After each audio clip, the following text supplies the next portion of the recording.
विश्वेश्वरीं जगद्धात्रीं स्थितिसंहारकारिणीं निद्रां भगवतीं विष्णोरतुलां ते सा प्रभो। ॐ जयन्ती मंगला काली भद्रकाली कपालिनी दुर्गा क्षमा शिवा धात्री स्वाहा स्वधा नमस्तुते।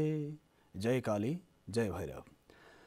आदरणीय दर्शकवृन्द, कान्तिपुर टेलिभिजनको प्रस्तुति वास्तुशास्त्रलाई प्रतीक्षा गरेर बस्नुहुने सम्पूर्ण महानुभावहरूलाई हार्दिक नमस्कार। दर्शकवृन्द, वास्तुशास्त्र असाध्य महत्त्वपूर्ण, यसका साथसाथै जीवन जगत प्रकृतिसँग सम्बन्धित शास्त्र हो। प्रकृतिसँग मानव जीवनको प्रत्यक्ष तालमेलको शास्त्र हो। यसका साथसाथै वास्तुशास्त्रमा शक्ति उपासनाको सम्बन्ध, प्रतिमा लक्षण शास्त्रमा शक्ति उपासनाको सम्बन्ध के छ त? शक्ति उपासना कसरी गर्ने? हाम्रा शास्त्रहरूले, आर्ष परम्पराका ग्रन्थहरूले शक्ति उपासनाको चर्चा कसरी गरेका छन्, त्यो विषयमा हामी चर्चा गर्नेछौँ। वास्तवमा दर्शकवृन्द, जीवनका विविध आयामहरू छन्, प्रकृतिका भिन्न भिन्न आयामहरू छन्। मानव जीवनलाई सुख शान्ति समृद्धि प्राप्तिका लागि मानवले नित्य निरन्तर साधना जप तप उपासना गर्ने गर्दछ। त्यसमा शक्तिको उपासना असाध्य महत्त्वपूर्ण मानिन्छ। हामी पितृपक्षलाई विदा गरेर जब हामी शक्ति उपासनाको पक्षलाई, पितृपक्षमा 16 श्राद्धभरि पितृहरूको उपासना गर्यो, पितृहरूलाई पहिले प्रसन्न गरियो, तर्पण पिण्डदान आदि गरेर पितृहरूको प्रसन्नतापछि देवताको उपासना क्रम सुरु हुन्छ। आश्विन शुक्ल पक्ष प्रतिपदादेखि पूर्णिमासम्मको 15 दिनलाई दुर्गा पक्ष भनिन्छ। पितृपक्ष आश्विन कृष्ण पक्ष प्रतिपदादेखि औँसीसम्मलाई पितृपक्ष भनिन्छ भने दुर्गा पक्ष भनिन्छ, उपासना पक्ष भनिन्छ, शक्तिको पक्ष भनिन्छ। आश्विन शुक्ल प्रतिपदादेखि पूर्णिमासम्मलाई 15 दिनको क्रम हो। यो एक पक्ष 15 दिनको हुन्छ ज्योतिषशास्त्र अनुसार। यसका साथसाथै उपासनाको जुन पद्धति छ, साधनाको जुन पद्धति छ, उपासनाको पद्धतिमा घटस्थापनादेखि सुरु हुन्छ उपासनाको क्रम। घटस्थापना, घट भनेको घडा स्थापना गर्ने। के हो त घडा स्थापनाको विज्ञान? के हो यसो अध्यात्म? के हो भन्दा दर्शकवृन्द, घटस्थापना त्यो घडामा भिन्न भिन्न आयामका देवी देवताहरूको वासस्थान हुन्छ। त्यो घडामा कलशस्य मुखे विष्णु कण्ठे रुद्र समाश्रिता मूले तस्य स्थितो ब्रह्मा मध्ये मातृगणा स्मृता। यसरी चर्चा गरिएको शक्ति उपासनाको सन्दर्भमा त्यो घडामा के हुन्छ? कलशस्य मुखे विष्णु। त्यो हामीले सामान्य घडा जो देख्दछौँ त्यो सामान्य होइन, त्यो असामान्य छ। वास्तुशास्त्र अनुसार भनिएको छ कि शास्त्र अनुसार, धर्मशास्त्र अनुसार भनिएको छ कि त्यो सामान्य कलश होइन। कलशस्य मुखे विष्णु, तपाईँले स्थापना गरेको घडा कलशस्य मुखे विष्णु, त्यसमा भगवान साक्षात् विष्णुको आगमन हुन्छ, त्यहाँ आह्वान गरिन्छ। कलशस्य मुखे विष्णु कण्ठे रुद्र समाश्रित, त्यो घाँटीमा, कलशको घाँटीमा जहाँ हामी विभिन्न रङ्गी बिरङ्गी कपडाहरू बाँध्छौँ, जहाँ स्वस्तिक लेखेर सजाउँछौँ, त्यहाँ साक्षात् भगवानको वास छ। उसले त्यो ब्रह्मा विष्णु महेश र मातृगणहरू सम्पूर्ण श्री लक्ष्मी धृति मेधा स्वाहा प्रज्ञा सरस्वती माङ्गल्यस्तु प्रपूज्यन्ते सप्तैता घृतमात्राहरू, साथसाथै मातृका गणहरू, चतुष्ठी योगिनीहरू त्यहाँ साक्षात् निवास गर्छन्।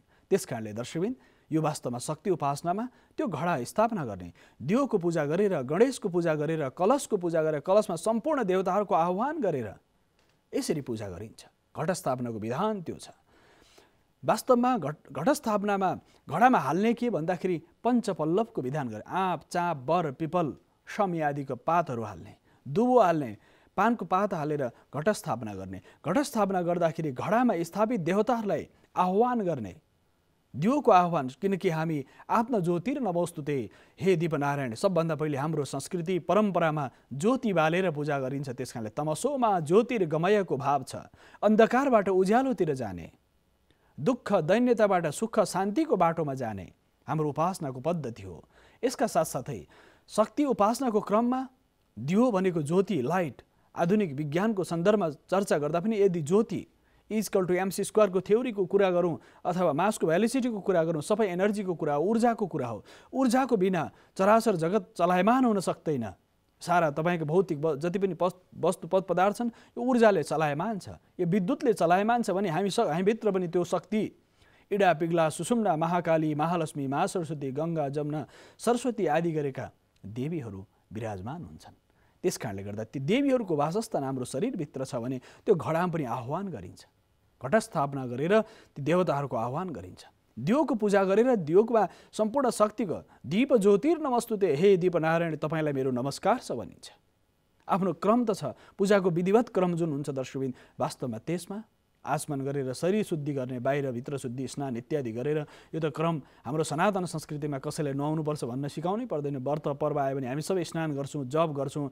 यसका बाहिर शुद्धि, भित्र शुद्धि, शुद्ध वस्त्र धारण गरेर पूर्वतिर फर्केर, उत्तरतिर फर्केर भगवतीको उपासना गरिन्छ। वास्तवमा पनि पूजा गर्दाखेरि पूर्व फर्किने विधान छ, उत्तर फर्किने विधान छ, पश्चिम फर्किने विधान छ, दक्षिण फर्किने विधान छ। तपाईँ पूजा कुन प्रकारको गर्दै हुनुहुन्छ त्यस अनुसार त्यो विधान गरिएको छ दर्शक। तसर्थ वास्तुशास्त्र अनुसार त्यो पूजाको जुन क्रम छ त्यो क्रमको आधार पनि त्यही हो दर्शकबिन। तसर्थ वास्तुमा भनिएको छ यो आधार छ, पूजाको क्रम यो हो। यसका साथसाथै सामान्य पूजाको क्रममा चर्चा गर्दैछु। रासोपचार, विशेष षोडशोपचार, भिन्न भिन्न उपचारका पद्धतिहरू छन्। तसर्थ त्यो पूजाको क्रम, दियोको पूजा गरिसकेपछि कलशको पूजा, गणेशको पूजा। गणेशको किन पूजा गर्ने त भन्दाखेरि ओ विघ्न विनाशक हुनुहुन्छ, सम्पूर्ण कष्ट दुःख अशान्तिलाई विनायक र भगवती महालक्ष्मीले समाप्त गरिदिनुहुन्छ। त्यसकारणले गणेशको साथसाथै भगवतीको पूजा, आह्वान गर्ने आसन, पाद्यम, अर्घ्यम, आचमनियम सबै जल चढाएर, त्यसका साथसाथै विभिन्न प्रकारका श्रृङ्गारहरू, वस्त्रहरू, फुलहरू चढाएर भगवतीको आह्वान गर्न सकिन्छ। गणेशको आह्वान गरेर साथसाथै देवीको आह्वान, अन्तिममा देवीको आह्वान, घडामाथि विभिन्न प्रकारका सामग्रीहरू राखेर, त्यसमा पञ्चपल्व आदि राखेर त्यो माथि भगवतीको स्थापना गर्न सकिन्छ। श्रीयन्त्र राखेर पूजा गर्न सकिन्छ। श्रीयन्त्रको पूजा गर्ने विधान छ। यस भगवतीको प्रतिमा राखेर, सिक्का राखेर, विभिन्न स्वरूपका मूर्तिहरू प्राप्त हुन्छन्, मूर्तिलाई राखेर भगवतीको पूजा गर्ने। त्यहाँ सर्वप्रथम स्नान गराउने, शुद्ध जलले, गङ्गा आदि गरेका पवित्र जलहरू, गण्डकी, कर्णाली, कोशीका पवित्र शुद्ध कलकल बगेका जलहरू ल्याएर ती नदीहरूका जल ल्याएर पूजा गर्ने। पूजा गरिसकेपछि पञ्चामृत स्नानको विधान छ। दुध, दही, घिउ, मह, चिनी आदिले स्नान गराउने पञ्चामृत स्नानको विधान छ। त्यसपछि फलको रसले स्नान गराउने, भगवतीलाई दिव्य रूपले सुगन्धित द्रव्य लगाएर भगवतीको आह्वान गर्ने। अब वास्तुमा भनिएको छ प्रतिमा तपाईँ खण्डित हुनु भएन, त्यो स्नान गराइरहेको मूर्ति सुन्दर हुनु पर्यो, आकृति सम्पूर्ण शरीरका अङ्ग प्रत्यङ्गहरू व्यवस्थित हुनु पर्यो। भगवतीको शरीर अथवा जुनसुकै तपाईँले वास्तुमा भनिएको छ, प्रतिमा लक्षण शास्त्रमा भनिएको छ, तपाईँले पूजा गरेको मूर्ति खण्डित छ भनेदेखि त्यो पूजा परिणाम राम्रो आउँदैन। यसका साथसाथै मूर्ति पछाडिपट्टि खोक्रो छ, अगाडि मात्रै स्वरूप छ, त्यो मूर्तिको पूजाको विधान गरिँदैन। त्यस्तो मूर्ति पूजा गर्नु हुँदैन। सम्पूर्ण शरीर पुष्ट भएको, अङ्ग प्रत्यङ्गहरू पुष्ट भएको, अनुहार पुष्ट भएको, सम्पूर्ण शरीर पुष्ट भएको अङ्ग प्रत्यङ्गहरू, आयुधहरू भगवतीले अथवा जुन देवताको हामी उपासना गर्छौँ तत्सम्बन्धी देवताको एउटा एउटा अङ्गहरू पुष्ट हुनु पर्यो, आयुधहरू सबै पुष्ट हुनु पर्यो। यसरी घटस्थापनाको विधान पछिको जुन क्रम छ, ती स्नान गरिसकेपछि भगवतीको प्रतिमामा स्नान गराएर फेरि भिन्न भिन्न प्रकार पुष्पमालाहरू चढाउने विधान गरिन्छ। र हामीले ध्यान दिनुपर्ने विषय के छ भने शास्त्रमा भनिएको छ गणेशलाई कहिले तुलसी चढाउनु हुँदैन। दर्शकबिन, शास्त्रमा वर्णन छ गणेशलाई तुलसी चढाउनु हुँदैन, साथसाथ देवीलाई दुबो चढाउनु हुँदैन। भगवतीलाई दुबो निषेध गरिन्छ, दुर्गालाई दुबो चढाउनै हुँदैन दर्शकबिन। यसकारण यो विषय पनि हामीले ध्यान दिनु। रातो पुष्प असाध्य पवित्र मानिन्छ। भगवतीको भिन्न भिन्न स्वरूप छन्, तर जमरा पनि नवरात्रि र 10औं दिनको दिन यो नयाँ पुष्पको रूपमा स्वीकार गरिएको छ। जमरा भनेको, जरा भनेको रोग कष्टलाई समाप्त गर्ने। जमरा के को हुन्छ त? शास्त्रमा भनेको छ गोधूम, गहुँ, विशेष गरेर गहुँको बडो महत्त्व छ, जौको महत्त्व छ जमरामा।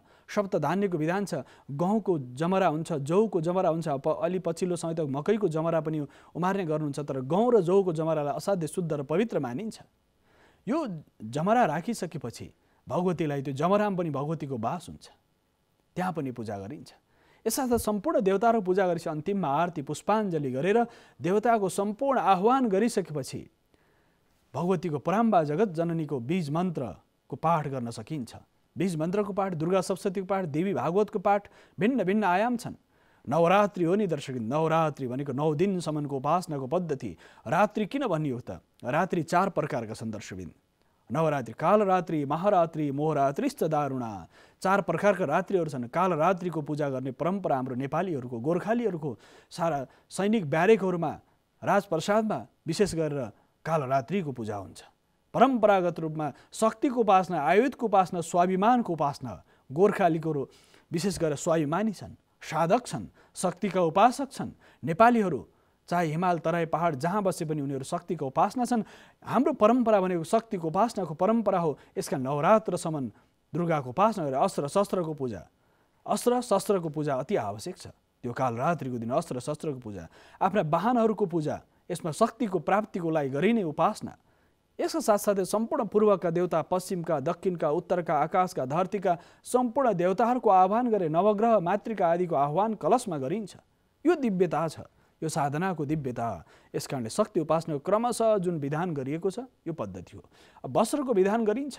भगवती कालीको पूजा गर्दाखेरि कालो वस्त्र धारण गरेर भगवती दुर्गाको पूजा गर्दै हुनुहुन्छ। नवदुर्गा भवानीको भिन्न भिन्न रूपको प्रतिभादेखि विशेष गरेर दशमीसम्म नवमीसम्म पूजा गर्दै हुनुहुन्छ भने अथवा 15 दिन नै प्रतिभादेखि पूर्णिमासम्मको जुन कोजागत पूर्णिमासम्मको अवस्था छ, यति बेला पूजा गर्दाखेरि दर्शकबिन यो सम्बन्धमा विशेष रातो वस्त्रको, पहेँलो वस्त्रको, नीलो वस्त्रको विधान छ। शक्तिलाई रातो भनिन्छ। यस कारणले रिद्धि सिद्धि शुभलाभको स्वरूप कस्तो छ दर्शकबिन? त्यो रातो छ। रङमा पनि वास्तुको प्रयोग मानिन्छ।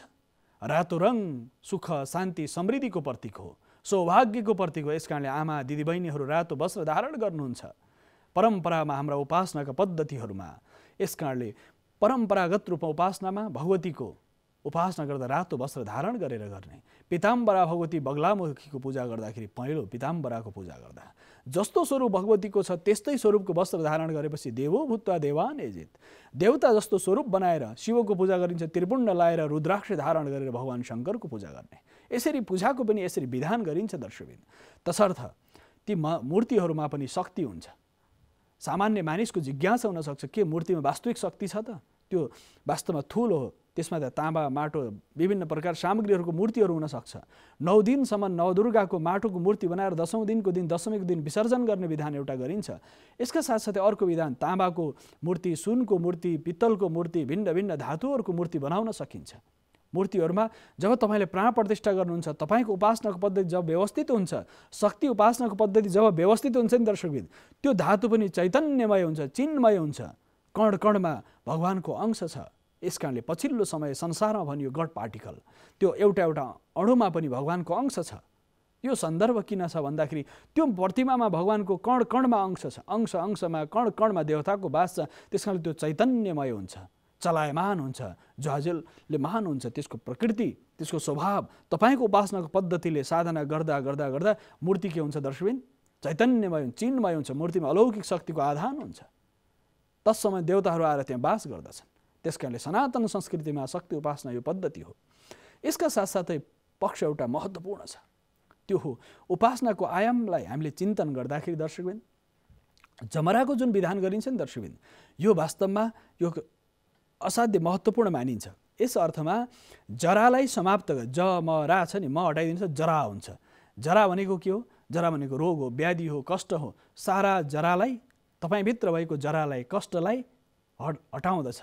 किन पछिल्लो समय अनुसन्धानले जमराको 9 दिन नवरात्रिसम्म राखेको जमराले 10औं दिन विभिन्न प्रकारका अर्बुद आदि गरेका रोगहरू, भिन्न प्रकार डरलाग्दा रोगहरू, पाचन तन्त्रको समस्या, आँतको दाँतको सारा समस्याहरू चाहिँ जमराको रस खाँदाखेरि हुन्छ भन्ने अनुसन्धानबाट पुष्टि भएको छ। त्यसमा अक्सिजन सेल्सहरू अत्यन्त धेरै हुन्छन्, प्राणदायिनी ऊर्जा असाध्य धेरै हुन्छ। त्यस कारणले यो असाध्य विज्ञान सम्मत छ। अर्को पक्ष चाहिँ यसमा सामाजिक पक्ष पनि छ। धार्मिक पक्ष यो भने सामाजिक पक्ष के हो त? शक्ति उपासनाको सामाजिक पक्ष हो दर्शकबिन। बीजको परीक्षण पनि हो। तपाईँले अब किसानहरूले जुन बीज भित्राएका छन्, यसमा जौ, गहुँ, अब गहुँ, जौ वसन्त ऋतु आदि गरेका ऋतुहरूमा उत्पादन हुने र साथसाथै वर्षापछिको समयमा धान खेतीपछि तुरुन्त लाउने भनेको गहुँ हो, जौ हो नि दर्शकबिन। त्यसको बीज परीक्षण पनि हो। किसानले त्यो माटोमा, शुद्ध पवित्र माटोमा जब बिउ राख्दछ, त्यो अङ्कुरित अन्नहरू उम्रिन्छन् कि उम्रिँदैनन् त? घरमा राखेको त्यो जौको अङ्कुरण आउँछ कि आउँदैन? गहुँको अङ्कुरण आउँछ कि आउँदैन? त्यो राम्ररी उम्रिन्छ कि उम्रिँदैन? यो पनि सामाजिक पक्ष हो। बीजको परीक्षण पनि हो कृषकको लागि। यस कारणले दर्शकबिन त्यो क्रम छ हाम्रो शास्त्रमा। यसका साथसाथै बीज परीक्षणपछि अब धान खेतीपछि, सम्पूर्ण धान खेतीपछि त हुने जौ खेती हो। त्यसै वा, जौ, गहुँ आदि, तिल आदिको खेती गरिन्छ। बीज परीक्षणको यो पद्धति हो दर्शकबिन। यसका साथसाथै अर्को सामाजिक रूपमा आशीर्वाद लिने, टिका थाप्ने, भगवती दुर्गाको प्रसाद प्राप्त गर्ने, साथसाथै जमरा लाउने, दक्षिणा लिने, यी सारा क्रमहरू, पिङ खेल्ने। यो आधार के हो भन्दाखेरि धरती एक दिन छोड्नुपर्छ। त्यो शरद ऋतुमा, शरद नवरात्र भनिन्छ, शारदीय नवरात्र भनिन्छ। शरद ऋतुको क्रममा, शरद ऋतुमा विशेष गरेर धरती छोडे पिङ खेल्यो भनेदेखि वास्तवमा यमराजको भय हुँदैन, अल्प मृत्युको भय हुँदैन, अकाल मृत्युको भय हुँदैन भनिन्छ। यस कारणले पिङ लगाउने विधान हाम्रो परम्परागत हो। यसका साथसाथै पिङ पनि विभिन्न प्रक्रियाका हुन्छन्, पद्धतिका हुन्छन्। त्यो पिङको एउटा विधान यसरी गरिएको छ। प्राकर त्यो पिङको 2टा लिङ्गाले दर्शकबिन 4टा लिङ्गाले पृथ्वी, जल, तेज, वायु 4 तत्त्वलाई र माथिबाट डोरीले 5 तत्त्वलाई प्रतिनिधित्व गर्दछ। त्यो कति विज्ञानसम्मत छ। त्यो पृथ्वी, जल, तेज, वायु र माथिको जहाँबाट हामी डोरी झुन्डाउँछौँ त्यो आकाशको प्रतीक हो भनेपछि 5 तत्त्व, सारा शरीरमा 5 तत्त्व छ। त्यो लिङ्ग, जुन लिङ्गे पिङ राखिन्छ त्यसमा त्यो क्रम छ, त्यो विज्ञानसम्मत छ। त्यो बाँसको हुनुपर्छ भनेर भनिएको छ। त्यो बाँसलाई पनि एउटा जन्मदेखि मृत्युसम्म मान्छेको अन्त्येष्टि हुँदाखेरि बाँसमा राखेर, बाँसको लिङ्गा अथवा त्यो बाँसको स्तम्भमा राखेर मानिसलाई घाटतिर लगिन्छ। यसको विधान के भन्दा सम्पूर्ण रूपमा सम्पूर्णता छ। शक्ति उपासनामा सम्पूर्णताको भाव छ, सम्पूर्णताको बोध छ, सम्पूर्ण उपासनाको पद्धति छ। यसमा जीवन मूल्यहरू छन्, सांस्कृतिक मान्यताहरू छन्, धार्मिक आस्था र विश्वास र शक्ति उपासनाका पद्धतिहरू छन्। त्यति मात्र होइन, जीवनलाई जोड्ने विराट आयाम छ। यस कारणले दर्शकबिन शक्ति उपासनामा दक्षिणा प्राप्तिको लागि दक्ष अनुसार तपाईँले दक्षिणा दिने, आफन्तहरूलाई भेटघाट गर्ने, उत्सव मनाउने, उमङ्गका साथ विशेष गरेर चङ्गा उडाउने विधान पनि छ। यो विधान किन गरिएको छ भन्दा त्यो चङ्गा उडाउँदाखेरि आकाशमा शरद ऋतुमा हावाको चाप कस्तो छ, कृषकहरूलाई त्यो सन्तुष्टि मिल्छ कि मिल्दैन। हावाको चाप पश्चिमबाट उडेको छ, पूर्वबाट आएको छ या दक्षिणबाट हावाको चाप छ, चाप कुन प्रकृतिको छ त्यो बुझ्नलाई पनि चङ्गा उडाउनुपर्छ। यो क्रम हो। यसका साथसाथै यसमा खड्गको पूजा, विभिन्न प्रकार देवी देवताहरूको पूजा, फुलपाती भित्र्याउने क्रम पनि हुन्छ दर्शकबिन। फुलपाती भित्र्याउँदा फुलपातीमा प्रयोग हुने जति पनि वस्तु पदार्थहरू छन् दर्शकबिन असाध्य पवित्र मानिन्छ। किनकि फुलपाती भित्र्याउँदाखेरि बेलको हाँगा अनिवार्य चाहियो। त्यो बेल औषधीय गुण भएको सम्पूर्ण रूपमा शरद ऋतुमा मानिसलाई लाग्ने भनेको उदर पेटसँग सम्बन्धित समस्याहरू अत्यन्त धेरै हुन्छ, छालासँग सम्बन्धित समस्या धेरै हुन्छ। अदुवाको सम्पूर्ण बोट, साथसाथै अदुवाको बोट, दाडिमको बोट, कचुको बोट, यसका साथसाथै यी विभिन्न प्रकारका सामग्रीहरू जब हामी ल्याउँछौँ, औषधीय सामग्रीहरू ल्याउँछौँ, ती सामग्रीहरू घर भित्र्याउँदाखेरि भगवती सरस्वतीको उपासना गरिन्छ। फुलपातीमा विशेष गरी फुल भित्र्याउने क्रम छ। यसका साथसाथै रात्रिकालीन समयमा शक्तिको उपासना गरिन्छ, मन्त्र जप गरिन्छ।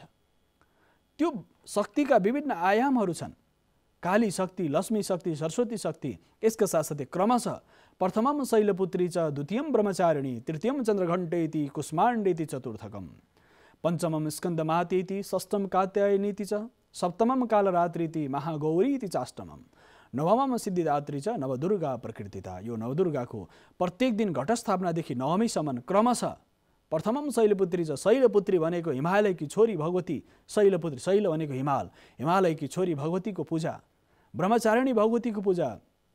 यसै क्रमशः दुर्गा सप्तशतीको विधिअनुसार पाठ गर्ने, क्रमशः नवदुर्गाको एक एक दिन पूजा गर्दै जाने। नवमीको दिन विशेष गरेर सिद्धिदात्री भगवतीको पूजा गरेर भगवतीलाई हवन पूजा भिन्न भिन्न प्रकारले गरेर, र धेरै दर्शकहरूको जिज्ञासा के छ भने दशैँमा शुक्र अस्त भयो, बृहस्पति अस्त भयो भने त्यसको परिणाम के हुन्छ, धेरैलाई यो जिज्ञासा छ। यदि दशैँको बेलामा यदि शक्ति उपासना क्रममा यदि यस्तो प्रकार कुनै पनि समस्या छ भनेदेखि त्यो वास्तव उपासना क्रममा सुरु भइसकेपछि कुनै पनि दोष लाग्दैन दर्शकबिन। किन शक्ति उपासना प्रतिपदादेखि दशमीसम्म गरिने र पूर्णिमासम्म जो दुर्गा पक्ष सुरु भइसकेपछि त्यो बीचमा परेको शुक्रास्त या अन्य ग्रह अस्तले कुनै प्रभाव पार्दैन दर्शकबिन, किन उपासना हामीले सुरु गरिसकेका हुन्छौँ। यसै क्रममा अहिले दर्शक प्रत्यक्ष सम्पर्क हुनुहुन्छ, उहाँलाई स्वागत गरौँ। हेलो हजुर, नमस्कार गुरु। नमस्ते, कहाँबाट को बोल्दै हुनुहुन्छ? म सुनसरीबाट सुशीला उपाध्याय बोल्दैछु। सुनसरीबाट भन्नुहोस्, के छ यहाँको जिज्ञासा? यो नवरात्र सुरु भयो अब आजदेखि, त्यसको पूजा विधिहरू सम्बन्धी केही बताइदिनुहुन्छ कि भनेर।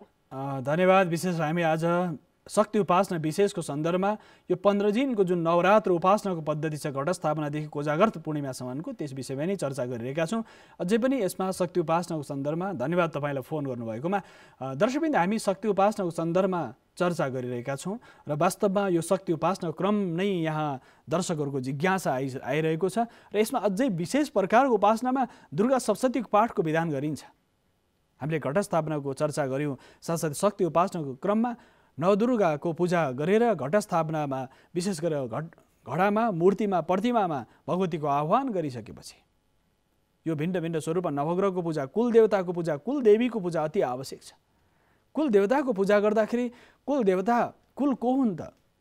कुल भनेको के हो भन्दाखेरि तपाईले आफूभन्दा माथिका 3 पुस्तालाई तर्पण पिण्डदान दिनुहुन्छ। पितृपक्षमा हामीले गर्यौं, त्योभन्दा माथिको पितृहरू कता जानुभयो त?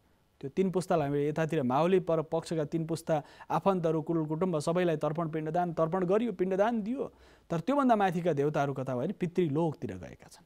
त्यसकारणले गर्दा ती पितृहरू चाहिँ कुलको रूपमा रूपान्तरण हुन्छन् दर्शकबिन। र यहाँको जुन जिज्ञासा छ शक्ति उपासनाको नवरात्रको पूजाको सन्दर्भको जुन जिज्ञासा, यस विषय हामी चर्चा गर्दैछौँ कि शक्ति उपासनाको जुन पद्धति छ यो पद्धतिमा शुद्ध पवित्र भएर उठेर स्नान गरेर हामीले क्रममा यो श्रृङ्खला हामीले चर्चा गरिरहेका छौँ। हुनसक्छ तपाईँले भर्खर टेलिभिजन अन गर्नुभएको छ। हामी सुरुदेखि नै यो क्रममा चर्चा गरिरहेका छौँ। शक्ति उपासनाको क्रममा दशैंको विषयमा नि चर्चा गरिरहेका छौँ। तपाईँको जुन जिज्ञासा छ यस विषयमा नै हाम्रो चर्चा भइरहेको छ। तसर्थ अवश्य पनि हामी सामाजिक यो जुन हाम्रो कार्यक्रम छ युट्युबको माध्यमबाट पनि आदरणीय दर्शकहरूले हेर्न सक्नुहुन्छ, विभिन्न माध्यमबाट हामीलाई प्रत्यक्ष रूपमा हेर्न सक्नुहुन्छ। त्यसकारणले गर्दा यो सम्पूर्ण रूपमा यो क्रम छ, उपक्रम जुन छ यस विषयमा चर्चा भइरहेको छ। तपाईँलाई यसका साथसाथै हामी शक्ति उपासनाको सन्दर्भमा चर्चा गरिरहेका थियौँ। उहाँको जिज्ञासा पनि यही थियो कि दशैंको पूजा कसरी गर्ने भन्ने सन्दर्भमा एकजना दर्शक सुनसरीबाट हुनुहुन्थ्यो। उहाँलाई हामी धन्यवाद भन्दै फेरि हामी यो क्रमलाई निरन्तरता दिन चाहन्छौँ। दर्शकबिन, वास्तवमा उपासनाको जुन पद्धति छ, शक्ति उपासना पद्धतिमा दुर्गा सप्तशतीको पाठको विधान छ, बीज मन्त्रको पाठको विधान छ। ऐं ह्रीं क्लीं चामुण्डाय विच्चे, यो जुन मन्त्र छ ऐं शक्ति, ह्रीं शक्ति, क्लीं शक्ति, कालीको शक्ति, लक्ष्मीको शक्ति र सरस्वतीको 3टा शक्ति। यो शक्ति के हो त? प्राचीन कालमा र हाम्रा पूर्वजहरूले ऋषिहरूले के भन्नुभयो भने यो 3टा शक्तिले चराचर जगत चलायमान छ। एउटा सृष्टिकर्ता, एउटा सृजनशीलको आधार भनेको एउटा आयाम हो। यसका साथसाथै सृष्टि स्थितिको स्थिति पालनकर्ताको आयाम एउटा हो। भगवती लक्ष्मी पालनकर्ताको रूपमा हुनुहुन्छ र भगवती लक्ष्मी पालनकर्ताको रूपमा, सृष्टिकर्ताको रूपमा ब्रह्माजीको सृष्टिमा त्यहाँ सरस्वतीको प्रज्ञाको, चेतनाको, ऊर्जाको प्रयोग छ, ज्ञानको प्रयोग छ। सृष्टिमा त व्यवस्थित चाहियो नि, व्यवस्थित ज्ञानको प्रयोग। यसका साथसाथै स्थिति भगवती लक्ष्मी पालनकर्ताको रूपमा हुनुहुन्छ। भगवती काली संहारक शक्तिको रूपमा हुनुहुन्छ र काललाई कलैती भक्षति प्रलय काले यासा काली, चराचर जगतलाई जो समाप्त गर्नुहुन्छ त्यस्तै भगवती महाकालीको पूजा। महाकालीको पूजा संहारक शक्ति मात्र होइन, सृजनशीलता र वात्सल्य, करुणा, प्रेम र आत्मीयताको प्रतीक मानिन्छ भगवती महालक्ष्मीलाई। यसकारणले दर्शकबिन यो शक्तिको काली शक्ति, लक्ष्मी शक्ति र सरस्वती शक्ति, यो 3टा शक्तिहरू छन्। यो शक्तिको स्वरूप के हो त? शक्तिको स्वरूप तपाईँभित्र छ। बाहिरी रूपमा हामीले पूजा घटस्थापना गरेर नवमीसम्म भक्तिको शक्तिको उपासना गरेर दशैंको टीका लगाएर कोजागर्त पूर्णिमाको दिन पूजा गरेर यो 15 दिनको जुन पक्ष हुन्छ दर्शकबिन, 15 दिनको पक्षमा पनि प्रत्येक दिनको जुन क्रम छ यो क्रमले हाम्रो शक्ति, हाम्रो उपासना र अष्टमीको जुन पूजाको विधान छ, नवमीको पूजाको विधान छ, विशेष प्रकारको छ। सप्तमी, षष्ठी, सप्तमी, अष्टमी जो क्रम छ यो क्रम असाध्य महत्त्वपूर्ण मानिन्छ। यस क्रमका साथसाथै विजया दशमीको दिन रातो टीका लाउने, सेतो टीका लाउने, पहेँलो टीका लाउने, नीलो टीका लाउने, कालो टीका लाउने, भिन्न भिन्न रङका टीकाहरू लाइन्छ हामीले। कालो टीका लाउनेहरू कालीका उपासक हुन्, भैरव र भैरवीको उपासना गर्दछन्। कालो टीका लाउनेहरू भैरवको उपासक हुन्। यसकारणले कुनै चिन्ता छैन, तपाईँले भैरवको उपासना गरेर कालो टीका लाउनुहोस्। पहेँलो टीका भगवती लक्ष्मीको प्राम्बा, भगवती प्राम्बा पिताम्बराको टीका हो, पहेँलो लाउनुहोस्। साथसाथै यो क्रम केसरी छ भने नवदुर्गाको स्वरूपको जुन क्रम छ त्यो रातो टीका लगाउने विधान हो। सरस्वतीको उपासकहरूले सेतो टीका दहीमा मुछेर सेतो टीका लाउनुहुन्छ।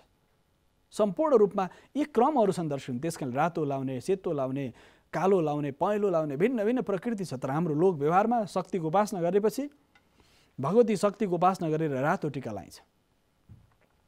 रातो टीकाको जुन विधान गरिन्छ दर्शकबिन, त्यसको प्रत्यक्ष प्रभाव हाम्रो जीवनसँग छ, प्रकृतिका विविध आयामहरूसँग छन्।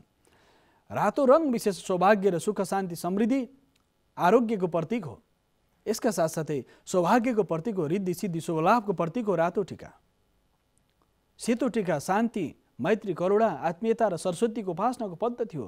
र घरमा पनि वास्तुशास्त्र अनुसार पनि रातो रङको प्रयोग गेटहरूमा, बाहिरी आवरणमा, आभामा लाउन सकिन्छ। कोठाभित्र रातो रङको प्रयोग अत्यन्त कम गर्नुपर्छ।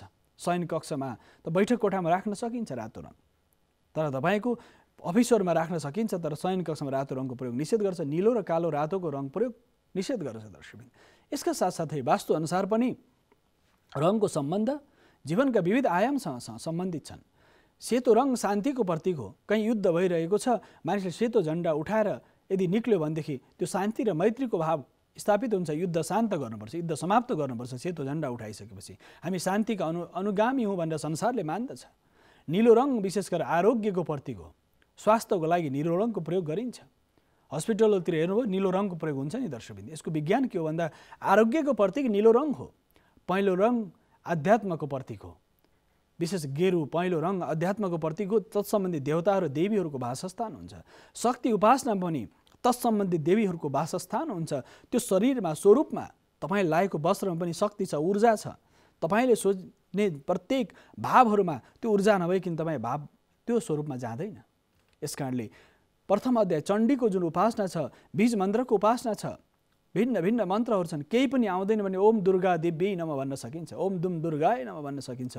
बीज मन्त्र सर्वव्यापक छ, सबैलाई थाहा छ। दुर्गाको कवच पाठ गर्ने, अर्गला पाठ गर्ने, किलक स्तोत्र पाठ गर्ने र प्रतिदिन एक एक अध्याय पाठ गर्ने विधान छ। एउटा प्रथम दिन शक्ति उपासना गर्दाखेरि चण्डीको पाठ गर्दाखेरि कवच अति अनिवार्य छ। अर्गला र किलक तीनटा स्वरूपको पाठ अनिवार्य छ। साथसाथै प्रथम अध्याय भगवती महाकालीको शक्ति हो। दुर्गा सप्तशतीको प्रथम अध्याय, चण्डीको प्रथम अध्याय महाकालीको शक्ति हो।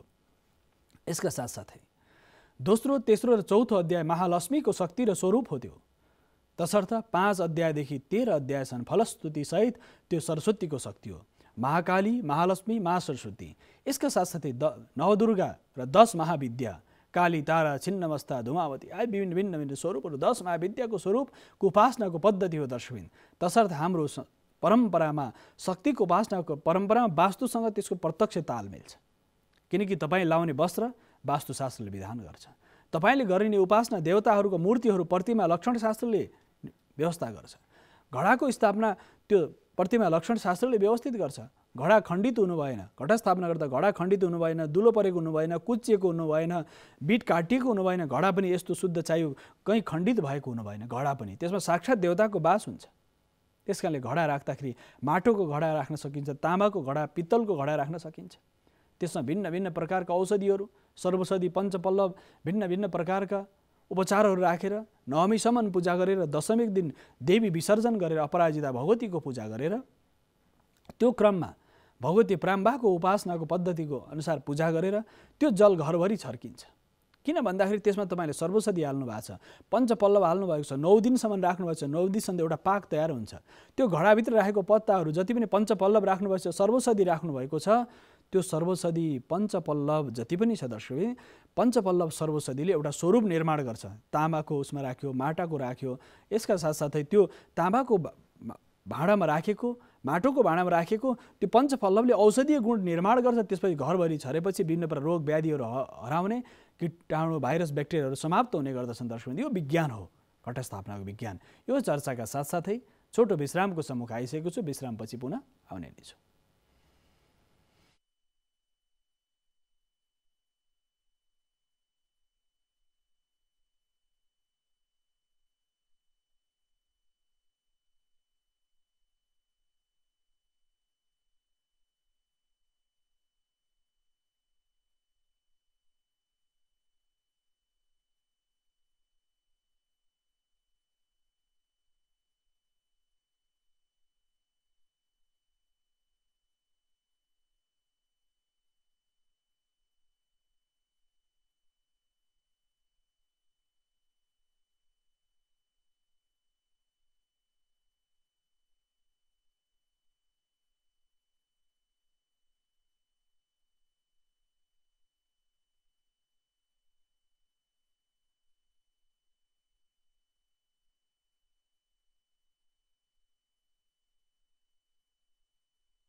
आदरणीय दर्शकवृन्द, यो विश्रामपछि पुनः आएको छु। शक्ति उपासना र वास्तुशास्त्रसँग सम्बन्धित अनुन्यासिक सम्बन्धको सन्दर्भमा हामी चर्चा गरिरहेका छौँ। यो सन्दर्भमा जीवनका विविध आयामहरू छन्। दर्शक महानुभावहरूले फोन गरेर आफ्नो जिज्ञासा हामीलाई राख्न सक्नुहुनेछ। तपाईँको टेलिभिजनका भित्तामा 2टा नम्बरहरू आउने गर्दछन्। ती 2टा नम्बर निश्चित छन् दर्शकवृन्द। यी नम्बरमा फोन गरेर तपाईँको जिज्ञासा राख्न सक्नुहुनेछ। तपाईँको जिज्ञासाको हामी प्रत्यक्ष समाधान गर्नेछौँ। यसै क्रममा अहिले दर्शक आइसक्नु भएको छ, उहाँलाई स्वागत गरिहालौँ। हेलो हजुर। हजुर, कहाँबाट को बोल्दै हुनुहुन्छ? नमस्कार हजुर, म भक्तपुर दुवाकोटबाट गोकुल केसी बोल्दैछु। हजुर गोकुल केसीजी भक्तपुर दुवाकोटबाट भन्नुहोस् यहाँको जिज्ञासा के छ गोकुल केसीजी? मेरो भइरहेको घरमा यो किचन चाहिँ उत्तर पूर्वको आग्नेय उसमा कोणमा परिरहेको छ। ईशान कोणमा, उत्तर पूर्व भनेको ईशान कोणमा। ईशान कोणमा हजुर परिरहेको छ हैन हजुर? हजुर। त्यसलाई चाहिँ निराकरण गर्ने केही उपाय भएदेखि हुन्छ। तपाईँले कम्पास जुन घर घडेरी तपाईँको टेलिभिजनको भित्तामा घडेरीको एउटा स्वरूप आएको छ, कता फर्केको छ तपाईँको घर? पूर्व फर्केको छ। पूर्व फर्केको घर छ तपाईँको चाहिँ उत्तर पूर्वमा नि भान्सा बनाउनु भएको छ। यो तपाईँको जुन यो अहिले उत्तर पूर्व कुना छ यो घडेरी भयो, पूर्वपट्टि बाटो छ र तपाईँको जुन ईशान कोणको अन्तिम बिन्दुमा छ त्यो ईशान कोणको अन्तिम बिन्दुमै हो। जसरी उत्तर जुन मैले क्रसर देखाइरहेको छु तपाईँको उत्तर र पूर्वको जुन यो बिचको भाग छ नि यो यहीँनिर छ, भित्तै च्याप्नु भएको छ। जग्गा कति छ तपाईँको? जग्गा त अब यो अगाडिपट्टि बनेको घर हो, पछाडिपट्टि खाली छ सबै एक रोपनीमा। ए हजुर, यो ईशान कोणको भान्सालाई तपाईँले हटाउनै पर्छ सर केसीजी, हटाउनै पर्छ हजुर। किनकि त्यो तपाईँको लागि काममा बाधा व्यवधान अडचनहरू आउने हुन्छ र साथसाथै तपाईँको मानसिक तनाव, आर्थिक, श्रीमतीको स्वास्थ्यमा, बालबच्चाहरूको, महिलासँग सम्बन्धित परिवारका सदस्यहरूको स्वास्थ्य बिग्रिन सक्छ पहिलो पक्ष। यसकारणले गर्दा त्यो ईशानपट्टिको किचन त सबैभन्दा धेरै अनिष्टकारक हुन्छ। यसको दोष निवारण छैन, यो त हटाउनु पर्ने हुन्छ। कारण के छ भने ईशानको भान्सा दोष निवारणलाई अहिले तुरुन्तको लागि त तपाईँले स्वस्तिक राख्न सक्नुभयो, ईशान कोणमा वास्तु कलश गाड्न सक्नुहुन्छ होइन। वास्तु कलश पूजा गरेर जुन घडेरीको बाहिरपट्टिको जुन भाग छ नि ईशान कोण उत्तर पूर्वमा तपाईँले कलश एउटा कलशमा पञ्चपल्लव हालेर कछुवा राखेर नागको पूजा गरेर ईशान कोणमा वास्तुको दोष निवारणको लागि तपाईँले राख्न सक्नुहुन्छ होइन। केही समयको लागि त्यो एन्टिबायोटिकको काम गर्न सक्छ, केही समयको लागि चाहिँ त्यो उपयुक्त हुनसक्छ, तर लामो समयमा चाहिँ तपाईँले त्यो किचन त्यहाँ तपाईँलाई उपयुक्त हुँदैन। अर्को पक्ष ईशान कोणमा तपाईँले अष्टमङ्गलको जुन स्वरूप छ नि भान्साभन्दा बाहिरपट्टि घरको बाहिरपट्टि उत्तर पूर्वको जुन कुना छ नि त्यहाँनिर अष्टमङ्गल राखेर पनि वास्तुको दोष निवारण गर्न सक्नुहुन्छ। त्यसको दोष निवारणलाई त उत्तर पूर्वमा आवश्यक छ।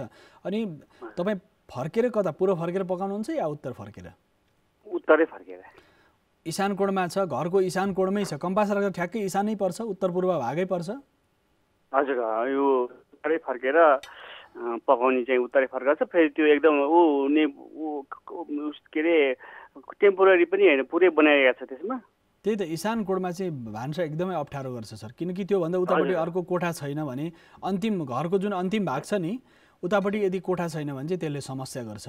आर्थिकमा स्वास्थ्यमा भिन्न होइन। एक रो पनि छ, तपाईँ घरको कम्पाउन्ड त धेरै ठुलो छ, त्यस कारणले गर्दा ईशानमा चाहिँ किचन तपाईँले नराख्नु राम्रो हुन्छ। अरू ठाउँहरू के छ त? किचनको सम्बन्ध त समस्या थियो, समाधान मैले यहाँलाई बताएँ। त्यसलाई दक्षिण पूर्वमा सार्न सक्नुहुन्छ या उत्तर पश्चिममा लान सक्नुहुन्छ त्यो भान्सालाई नि। एउटा दक्षिण पूर्व आग्नेय कोणमा सार्न सकिन्छ अथवा त्यसको उत्तर पश्चिमको कुनामा पनि राख्न सकिन्छ।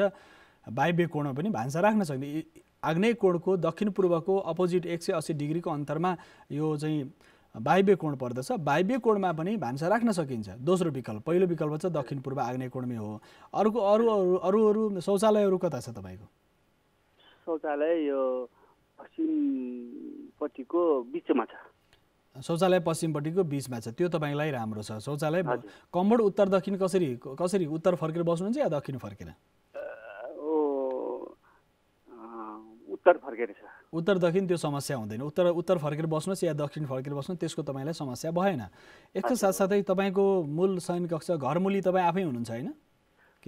घरमूली म आफै छु। अनि यो पूर्व पश्चिम के अरे दक्षिण पश्चिमकै रुममा म सुत्छु। यो पनि राम्रै छ। हजुर, दक्षिण पश्चिम तपाईँको मास्टर बेडरुम त मुख्य शयन कक्ष घरमूलीको शयन कक्ष सही ठाउँमा छ, यसमा समस्या छैन तपाईँको। अनि अर्को कुरा बैठक कोठा कता छ? बैठक कोठा यो पूर्व दक्षिणको कुनामा छ। जहाँ बैठक कोठा छ तपाईँको मूल प्रवेश त तपाईँले पूर्वबाट बनाउनु भएको छ, पूर्व फर्केको घडेरीमा होइन। तपाईँको उता उत्तर पूर्वमा बैठक कोठा बनाउने, दक्षिण पूर्वमा भान्सा सारिदिने, त्यो तपाईँलाई असाध्यै राम्रो हुन्छ। कारण के हुन्छ भने दक्षिण पूर्वमा भान्सा सार्नु भने आग्नेय कोणमा हुन्छ र उता उत्तर पूर्वबाट पूर्वपट्टिबाट प्रवेश हुन्छ। बाहिरी ढोका र भित्री ढोका सामना सामनी छ कि अलिकति यताउता हटेको छ? कुन चाहिँ बाहिर ढोका भन्नुभयो? तपाईँ बाहिरले जुन कम्पाउन्डको गेट हुन्छ नि, कम्पाउन्डको तपाईँ एक रोपनीलाई एउटा कम्पाउन्डले घेर्नु भएको छ, कम्पाउन्डको गेट होइन। त्यो घेरिसकेपछि तपाईँको मूल प्रवेश चाहिँ बाहिरी ढोका र बाहिरी गेट हुन्छ नि ठुलो गेट, र भित्री घरभित्र पस्ने गेट चाहिँ आम्ने सामने छ कि छैन?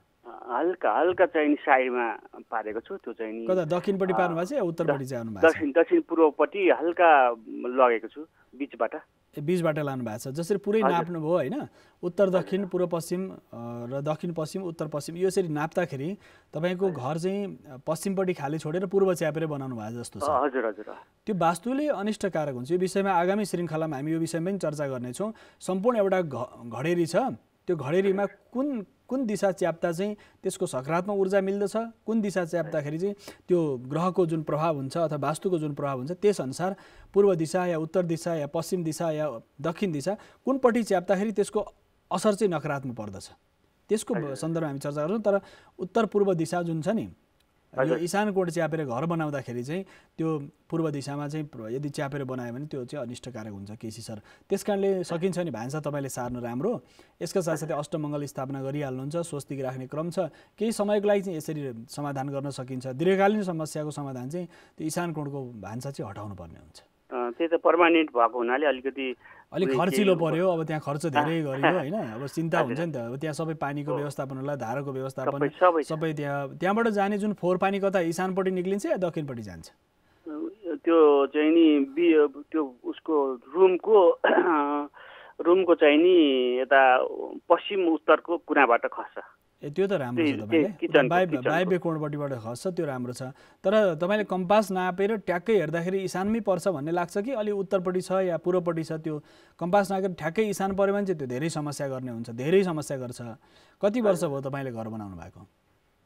भइसक्यो 12-15 वर्ष भइसक्यो। स्वास्थ्य त्यहाँ बसिसकेपछि ठिकै छ।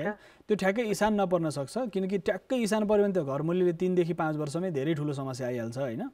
यो बीचको भागमा राखेर कम्पास कम्पासले नाप्दाखेरि ईशानको शिर भागमा ट्याक्कै नपरेर कहिलेकाहीँ उत्तरपट्टि च्यापेको हुन्छ, दक्षिणपट्टि च्यापेको हुन्छ। अहिले तुरुन्तलाई तपाईँले यो जुन अष्टमङ्गलको प्रयोग, स्वस्तिकको प्रयोग, कलश स्थापना गरेर वास्तु कलश स्थापनाको क्रम गर्नुहोला। तपाईँले थाहा पाइहाल्नुहुन्छ प्रत्यक्ष, किन यो सम्पूर्ण विज्ञान हो वास्तुशास्त्र। तपाईँले प्रत्यक्ष त्यो थाहा भइहाल्छ कि यसले परिणाम कति राम्रो आछ, त्यो कामको सन्दर्भलाई लिएर त्यसपछि तपाईँलाई सहज हुनसक्छ। केसी धन्यवाद केसीजी तपाईँले फोन गर्नुभएकोमा। धन्यवाद। दर्शकबिन, यहाँहरूका जिज्ञासालाई हामी प्रत्यक्ष समाधान गरिरहेका छौँ। तपाईँहरूको जिज्ञासा वास्तुसँग सम्बन्धित छ भने हामीलाई फोन गर्न सक्नुहुन्छ, आफ्नो जिज्ञासा राख्न सक्नुहुन्छ। 2टा नम्बरहरू प्रत्यक्ष प्रसारणका रहेका छन् दर्शकबिन। यो 2टा नम्बरहरूमा यहाँले फोन गरेर वास्तुसँग सम्बन्धित कुनै पनि जिज्ञासा छ भनेदेखि वास्तु दोषका उपायहरू, वास्तुसँग सम्बन्धित जति पनि जिज्ञासाहरूलाई हामी प्रत्यक्ष समाधान गर्ने गर्दछौँ। किनकि वास्तु यस्तो शास्त्र हो जसले तपाईको घर, घडेरी, जग्गा, जमिन, भूमि, अचल सम्पत्ति यसको प्रत्यक्ष रूपमा त्यसको प्रभाव हुन्छ। कसैलाई वास्तु भनेको के हो, वास्तुको सिद्धान्त के हो, वास्तुको पद्धति के हो यसमा छ। किनकि प्रकृतिसँग मानव जीवनको प्रत्यक्ष तालमेल नै वास्तुशास्त्र हो दर्शक। प्रकृतिसँग मानव जीवनको तालमेल वास्तुशास्त्र हो। वास्तुशास्त्रले प्रकृतिसँग मानव जीवनलाई तालमेल मिलाएर बस्न सिकाउँछ दर्शक। तालमेल मिलाएर, हावासँग तालमेल, पानीसँग तालमेल, यसका साथसाथै पृथ्वीसँग तालमेल, वायुसँग तालमेल, खुल्ला आकाशसँग तालमेल, मनको मनसँग, बुद्धिको बुद्धिसँग, विचारको विचारसँग समन्वय, सहजता। तपाईँ वास्तु मिलेको घरमा बस्न थाल्नु भने तपाईँको मनमा उत्साह, उमङ्ग, आत्मीयताको भाव विकास हुन्छ। यदि नमिलेको छ भने समस्याहरू आउन सक्छ। मानसिक समस्या, आर्थिक समस्या, विविध समस्याहरूले मानिसलाई ग्रस्त बनाउँछ। जबसम्म तपाईँको ग्रह राम्रो हुन्छ नि दर्शक, धेरैवटा मैले व्यक्तिगत वास्तु हेर्दा पनि धेरै व्यक्तिहरूको यस्तो देखेको छु, उहाँहरूको ग्रह राम्रो चलिरहेको छ, त्यति बेला वास्तु कुनै नकारात्मक असर देखिँदैन। जब ग्रह बिग्रिन थाल्छ, वास्तु पनि बिग्रिन्छ, ग्रह पनि बिग्रिन्छ, अनि समस्या सुरु हुन्छ। यस कारणले ग्रहको दोष निवारणका साथसाथै वास्तुको उपासना पनि छ र शक्ति उपासनामा, नवदुर्गाको उपासना पनि यदि घरमा वास्तुको नकारात्मक प्रभाव छ, नकारात्मक प्रभाव परिरहेको छ, वास्तुसँग सम्बन्धित कुनै पनि नराम्रो असर छ भने दर्शकबिन त्यसको प्रत्यक्ष प्रभाव के हुन्छ दर्शकबिन? त्यसको प्रत्यक्ष प्रभाव शक्ति उपासना गर्यो, जुन घरमा नित्य निरन्तर भगवती दुर्गाको उपासना गरिन्छ, देवताको प्रतिमा राखिन्छ, भगवानका भिन्न भिन्न स्वरूपको स्तुति र प्रार्थना गरिन्छ, तत्सम्म देवता शङ्ख घण्ट बद्ध छ भने वास्तुको धेरै दोषहरू समन हुन्छ। यसकारणले घरमा मन्दिर, मूर्ति, देवालयहरू राख्ने, त्यसमा शिवलिङ्गको स्थापना, भगवती दुर्गाको स्थापना, गणपतिको स्थापना, भिन्न भिन्न देवताको स्थापना गरेर वास्तुको दोष निवारण गर्न सकिन्छ। पूजा गर्दाखेरि पनि जुन घरमा नित्य निरन्तर पूजा हुन्छ, हवन हुन्छ, हवनको विधान पनि गरिएको छ शास्त्रमा। हवन गर्दाखेरि नित्य हवन, एउटा क्रमबद्ध हवन गर्ने विधान छ। त्यसरी विशेष गरेर हामीले क्रमबद्ध हवन, पर्व विशेषमा हवन गर्ने, अग्नि स्थापना, अग्नि जुरेको दिन हवन गर्ने, अग्निको स्वरूप के छ, अग्निको भिन्न भिन्न स्वरूप सप्त जिह्वाले युक्त भएकी भगवती अग्निको उपासना गर्ने, पूजा गर्ने। अग्निको आह्वान गर्दाखेरि अग्निको आह्वान सामान्य अग्नि र तपाईँले यज्ञमा प्रयोग हुने अग्निको भिन्न विधान छ, त्यो सन्दर्भ छ। अग्निका 3टा स्वरूप मानिन्छ। एउटा जठराग्नि तपाईँको पेटमा जुन प्रदीप्त छ, पाचन तन्त्रलाई व्यवस्थित राख्छ, शरीरलाई गतिशील बनाउँछ, त्यसलाई जठराग्नि भनिन्छ। जठर भनेको पेट, उदरमा रहेको, भित्र शरीरभित्र रहेको अग्नि। त्यो अग्निले, त्यो तापले, त्यो प्रभावले तपाईँ जीवित हुनुहुन्छ। एउटा समुद्रबाट पानीबाट उत्पन्न हुने अग्नि, जस्तै अहिले हाइड्रो, सम्पूर्ण पानीको स्रोतबाट उत्पन्न हुने अग्नि, विद्युत आदि। त्यसका साथसाथै अर्को जङ्गलमा डढेरो लगाएर काठबाट उत्पन्न हुने काठ, कोइला, पेट्रोल, तेल आदिबाट उत्पन्न हुने अग्नि। अग्निका 3टा स्वरूपको बारेमा चर्चा गरिएको छ। एउटा सन्दर्भ पुरुषीय अग्नि, धरती मुनिबाट कोइला, पेट्रोलबाट प्राप्त हुने अग्निको सन्दर्भमा वैदिक वाङ्मयमा चर्चा गरिएको छ। त्यसकारणले अग्नि नै ऊर्जाको स्वरूप हो र शक्ति उपासनाको क्रम पनि यही हो। दर्शकबिन, तपाईँले आफूलाई चैतन्यमय बनाउने, तेजोमय बनाउने, ऊर्जाको स्रोतसँग आफूलाई जोड्ने, शक्तिसँग मानव जीवनलाई जोड्ने, शक्तिसँग तपाईँको जीवनको तालमेल मिलाउने। शक्तिसँग तालमेल मिलाउँदाखेरि वास्तुशास्त्रीय ऊर्जा तपाईँको जीवनमा, तपाईँको सम्पूर्ण आयाममा त्यसको प्रभाव परेको छ कि छैन, वास्तुशास्त्रीय दृष्टिकोणले तपाईँलाई प्रत्यक्ष प्रभाव पारेको छ कि छैन, वास्तुको सकारात्मक ऊर्जाले तपाईँ सहज हुनुहुन्छ कि हुनुहुन्न, यो सन्दर्भ बडो महत्त्वपूर्ण छ। दर्शकबिन, तसर्थ वास्तुको सकारात्मक ऊर्जा तपाईँसँग प्रत्यक्ष तालमेल राखेर बसेको छ या छैन। वास्तुको प्रत्यक्ष तालमेलको सन्दर्भको जुन जिज्ञासा छ, त्यो चिन्तन छ। प्रकृतिसँग मानव जीवनको तालमेल र शक्ति उपासनाको जुन तालमेल छ, किन मानिसले जहिले पनि ज्योतिर्मय बन्न चाहन्छ, तेजोमय बन्न चाहन्छ, उन्नतिको शिखरमा मानिस जान चाहन्छ, विभिन्न आयामहरूलाई लिएर मानिस अगाडि बढ्न चाहन्छ। दर्शकबिन, त्यसकारणले गर्दा उन्नतिका विविध आयामहरूलाई लिएर अगाडि बढ्ने जुन चिन्तन छ, यो वास्तवमा शक्ति उपासनाको चिन्तन हो, भगवतीको उपासनाको चिन्तन हो, विविध आयामसँग जोडिने चिन्तन हो। हामीले जीवनका विविध आयामहरूलाई शक्तिसँग जोडिएका छौँ। हाम्रा विविध जीवनका पक्षहरू, धन के हो भन्दा शक्ति हो। धन तपाईँको छ, धन छ भने पनि त्यसलाई तपाईँले के को लागि, अहमका लागि, दम्भको लागि, घमण्ड देखाउनको लागि धनको प्रयोग होइन, परोपकारको लागि, परिवारको कल्याण भरण पोषणका लागि र समाजका हितका लागि, राष्ट्रका हितका लागि धनको प्रयोग। र साथसाथै बलको प्रयोग के का लागि भन्दाखेरि निर्धनको रक्षाका लागि हो। शक्ति उपासना पनि, दुर्गाको उपासना पनि, भगवतीको उपासना पनि शक्ति प्राप्त गरेर के गर्ने त? विभिन्न प्रसङ्गहरू आउँछन्। भगवती दुर्गाले चण्ड मुण्ड आदि गरेका, भिन्न महिषासुर आदि गरेका दानवहरूलाई समन गर्नुभयो। भगवती दुर्गाले त्यो स्वरूपले समन गर्नुभयो, किनकि उनीहरूले शक्ति प्राप्त गरे, ब्रह्माजीको तपस्या गरे, विष्णुको तपस्या गरे, भगवान शिवको तपस्या गरे, शक्ति प्राप्त गरे। महिषासुर आदि गरेका दानवहरूले शक्ति प्राप्त गरे। दर्शकबिन, शक्ति प्राप्त गरे, तर त्यसलाई शक्तिलाई दुरुपयोग जब गर्न थाले, साक्षात् भगवती प्रकट भएर त्यो महिषासुरको दमन गर्नुभयो, शमन गर्नुभयो। भिन्न भिन्न स्वरूपमा भगवती महाकाली स्वरूप भएर रक्तबीजको वध गर्नुभयो। भगवती महाकालीको प्रकट किन भयो भन्दाखेरि मान्छेले शक्ति प्राप्त गरेर यसले त्यसलाई दुरुपयोग गर्यो। तपाईसँग धन छ, त्यसको दुरुपयोग गर्नुभयो। तपाईँ बल छ, त्यसलाई दुरुपयोग गर्नुभयो। तपाईँ शासन सत्ताको बागडोरा हातमा छ, त्यसलाई दुरुपयोग गर्नुभयो भनेदेखि तपाईँको पतन निश्चित छ।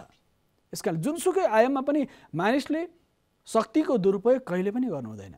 तपाईँले त्यही भान्सा कोठामा पकाएको अग्नि, तपाईँले मजाले त्यो भान्सा कोठामा जुन आगो छ, अग्निको प्रयोग छ, त्यो प्रयोग तपाईँले भान्सा पकाउनलाई हुन्छ। तपाईँ पाचन व्यवस्थित रूपमा भान्साको प्रयोग गर्न सकिन्छ, ऊर्जाको सन्तुलन स्थापित गर्न सकिन्छ। त्यसमा घरमा त्यही आगो लगाइयो भने त घर समाप्त हुन्छ। शक्ति त त्यही हो, अग्नि त त्यही हो। दर्शकबिन, यसको आशय के हो? शास्त्रमा के भनिएको छ भने जति पनि आसुरी शक्तिहरू छन्, दैविक शक्ति र आसुरी शक्तिको द्वन्द्व चलिरहेको हुन्छ दुनियाँमा, चराचर जगतमा। त्यो महाभारतको युद्ध किन नहोस्, भगवतीसँग महिषासुर आदि गरेका दानवहरूको युद्ध किन नहोस्, रक्तबीज आदि गरेको युद्ध किन नहोस्, दक्ष प्रजापतिको यज्ञमा पनि अहङ्कारको जुन बोध थियो, अहमताको बोध थियो, दक्षको शिर काटिनु पर्यो, बोकाको टाउको जोडिनु पर्यो। यसको आधार के हो भन्दा शक्तिको दुरुपयोग। जब हामी शक्ति प्राप्त गरेर दुरुपयोग गर्छौँ, आसुरी शक्ति हामीभित्र जब विस्तार हुन्छ, मानिसभित्र ज्ञानको शक्ति छ, धनको शक्ति छ, प्रज्ञा चेतनाको सारा शक्तिहरू छन्, तर जब मानिसले त्यो शक्तिलाई दुरुपयोग गर्न थाल्छ दर्शकबिन, त्यसमा फेरि दैवी शक्तिले त्यसलाई प्राप्त गर्छ। यही हो शक्ति उपासनाको पद्धति। अन्धकारबाट उज्यालोतर्फ जाने, दुःख दैन्यताबाट सुख शान्तिको यात्रामा अगाडि बढ्ने, यही हो शक्ति उपासना। यही हो जीवनका आयामहरू, यही हो जीवनका आधारहरू। उपासनाको जुन पद्धति छ, क्रम छ एउटा, त्यो क्रमबद्ध हामीले उपासना गरेर शक्ति प्राप्त निश्चित हुन्छ। भिन्न भिन्न पौराणिक इतिहासहरूमा धर्मशास्त्रमा पाइएको छ। शक्ति प्राप्त गरे ऋषि महर्षिले चराचर जगतको कल्याण गरे। जगतको कल्याण गर्नलाई शक्ति प्राप्त गरे, भगवतीको वरद कृपा प्राप्त गरे। त्यो शक्ति उपासना गरेर, दुर्गाको उपासना गरेर, चण्डीको उपासना गरेर, चण्डी पाठ गरेर सिद्ध भएका सन्तहरू छन्। त्यसमा वेदान्त छ, त्यसमा तन्त्र छ। 10 महाविद्याको प्रयोग पनि त्यसैमा छ। तन्त्रमा छ 10 प्रकारका देवताहरूको उपासना, 10 महाविद्याको उपासना। महाविद्या भनेको विद्या सामान्य हो, तर महाविद्या त्योभन्दा पनि महान हो। त्यो महाशक्तिको उपासना महाविद्याको उपासना हो। यस कारणले दर्शकबिन त्यो महाशक्तिको उपासनाको क्रम पनि त्यही हो। यस कारणले जीवनमा शक्तिको उपासनाको जुन क्रम छ, पद्धति छ, साधनाको जुन उच्चतम चेतनाको अवस्थिति छ, त्यो शक्ति उपासनाको पद्धतिबाट मानिसले अलौकिक साहस, पराक्रम, शौर्यता प्राप्त गर्छ। यो हो शक्ति उपासनाको क्रम। यसका साथसाथै उपासनाको पद्धतिलाई पनि जीवनसँग जोड्न सकिन्छ। जब उपासनाको पद्धतिलाई तपाईँले आफ्नो जीवनसँग, दिनचर्यासँग जोड्नुहुन्छ नि दर्शकबिन्दु, यो श्वास भित्र बाहिर गइरहेको छ। यदि श्वास भित्रको भित्र भयो भने मानिस समाप्तम, यदि श्वास बाहिरको बाहिर भयो भने पनि मानिस समाप्तम। कारण के हुन्छ भन्दाखेरि यो त चलायमान जुन आत्मा ज्योति छ, आत्मशक्ति छ, यसले चलाइरहेको छ। सम्पूर्ण पञ्च ज्ञानेन्द्रिय, पञ्च कर्मेन्द्रिय, पञ्च प्राणलाई शक्तिले चलाइरहेको छ। यदि शक्ति नहुँदा त संसारमा केही पनि सम्भव छैन नि दर्शकबिन्दु। ऊर्जा यदि नहुने हो भनेदेखि शिव के हुन्, शक्ति के हुन् भन्दा शिव भनेको वास्तव भाव। शिव चराचर जगतको जति पनि वस्तु पदार्थ छन् शिव भावमा छ। त्यहाँ शक्ति ऊर्जा जब गइसकेपछि त्यो चैतन्यमय हुन्छ, देदीप्यमय हुन्छ, चलायमान हुन्छ। यस कारणले शिव शक्तिको उपासनाको पद्धति साथसाथै भिन्न भिन्न आयाममा, भगवतीका भिन्न भिन्न स्वरूपमा, भिन्न भिन्न रङमा, विभिन्न आयाममा, विभिन्न आस्थामा, भैरव र भैरवीको उपासनामा, साथसाथै योग र योगिनीको उपासनामा, यी सारा उपासनामा शक्ति जोडिएको छ। मानवसँग प्रत्यक्ष तालमेल छ। किन ऊर्जा र साहस र पराक्रमसँग सम्बन्धित छ दर्शकबिन। तसर्थ ऊर्जाको स्रोत, शक्तिको स्रोत प्राप्तिको लागि, मानिसलाई चलायमान बनाउनको लागि, मानिसको शक्तिलाई, मानिसको मनलाई, मानिसको बुद्धिलाई, मानिसको सम्पूर्ण अवस्थितिलाई चलायमान बनाउनलाई शक्ति चाहिन्छ। शक्ति कसरी प्राप्त हुन्छ त? हाम्रा पूर्व ऋषिहरूले भने तिमी शक्तिको उपासना गर। त्यो शक्तिको उपासना 2 खालको क्रम छ। एउटा बाहिरी स्वरूपमा गरिने कर्मकाण्ड आदिबाट, अर्को भित्री स्वरूपमा गरिने कुण्डलिनी तन्त्र साधनाबाट भित्री रूपमा प्रत्येक चक्रहरूलाई मूलाधार चक्रदेखि सहस्रदलसम्मको यो सम्पूर्ण चक्रहरूको चलायमान षट्चक्र भेदनको जुन क्रम छ, इडा पिग्ला सुषुम्ना, यी नाडीहरूको चलायमान अवस्थिति छ। यी सारा अवस्थितिहरूमा मानिसको शरीरका सम्पूर्ण अङ्ग प्रत्यङ्गहरूमा देवताको वास छ। ती देवताहरूलाई बुझ्नु पर्यो, त्यसको गहिराइमा जानु पर्यो, आफ्नो अन्तर्निहित ज्ञानलाई पनि बुझ्नु पर्यो। मानिसको बाहिरी पदार्थबाट, बाहिरी विषयबाट, बाहिरी सूचनाबाट प्राप्त गर्ने ज्ञान बाहिरबाट आउने ज्ञान हो दर्शकबिन। भित्रबाट प्राप्त हुने ज्ञान भनेको मानिस भित्रैबाट ज्ञान प्राप्त हुन्छ। तपाईँ आँखा बन्द गरेर कुनै राम्रो काम गर्दै हुनुहुन्छ, तपाईँलाई त्यो भित्रको ब्रह्मले भन्छ कि तपाईँ ठिक गर्दै हुनुहुन्छ। कहिलेकाहीँ लाग्छ मैले गल्ती गरिरहेको छु, जब मनमा लाग्छ त्यो तपाईँ गलत नै हुन्छ। आँखा बन्द गरेर एकछिन विचार गर्नुहोस्। कुनै पनि काम गर्दाखेरि यदि तपाईँलाई भित्रैबाट लाग्छ यो काम सही हो, तपाईँ लाग्छ भित्रबाट ब्रह्मले भनेपछि यो काम सही, त्यो सही नै हुन्छ। जति प्रयास गरे पनि त्यो काम सही नै हुन्छ। यसका साथसाथै भगवती महाकालीका 3टा स्वरूपहरू छन्। महाकाली स्वरूप, महालक्ष्मी स्वरूप, महासरस्वती स्वरूप। यो स्वरूप नै के हो छ, भगवतीको भिन्न स्वरूपमा हामीले देख्छौँ। त्यो स्वरूप के हो भने मानिसको जुन तेस्रो आँखा छ, तेस्रो आँखा खोल्नलाई पनि शक्तिको उपासना गरिन्छ। तेस्रो शक्तिको जुन उपासनाको क्रम छ, बिस्तारै बिस्तारै मानिसले तेस्रो आँखा खोल्ने क्रम हो यो शक्तिको उपासना। दशैंको घटस्थापनादेखि कोजागर्त पूर्णिमासम्मको जुन 15 दिनको क्रम छ दर्शकबिन, यो सम्पूर्ण आफ्नो शरीरभित्रका सम्पूर्ण शक्तिहरूलाई चलायमान बनाउने, देदीप्यमान बनाउने, त्यो शरीरभित्रको विज्ञानलाई जागृत गराउने, शरीरभित्रको ऊर्जालाई तेजोमय, ज्योतिर्मय आस्था र विश्वास मात्र होइन विज्ञान सम्मत बनाउने, शरीरका आयामहरूलाई। यसका साथसाथै यही हो शक्तिको उपासना। भित्रको ज्ञानलाई प्रस्फुटन गर्ने, ज्ञान लुकेर बसेको छ विभिन्न चक्रहरूमा, ज्ञान व्यवस्थित रूपमा लुकेर बसेको छ। त्यसलाई तपाईँ यो उपासनाको पद्धतिबाट, शक्तिको उपासनाको माध्यमबाट त्यो ज्ञानलाई बाहिर निकाल्न सक्नुहुन्छ। त्यो ज्ञानलाई निकाल्दाखेरि कसरी हुन्छ भन्दा यो पद्धति हो। सम्पूर्ण नवरात्रको पूजाको पद्धति पनि त्यही हो दर्शकबिन, ज्ञानको जागरण हो। यसका साथसाथै यो क्रम हो दर्शकबिन। यसका साथसाथै दर्शकबिन कार्यक्रम वास्तुशास्त्रको निर्धारित समय सकिसकेको हुनाले छायाङ्कनमा साथ दिने मित्र, प्रविधिमा साथ दिने सम्पूर्ण साथीहरूसहित म वासुदेव कृष्ण शास्त्रीलाई आजल भने आज्ञा दिनुहोस्। हवस् त, नमस्कार।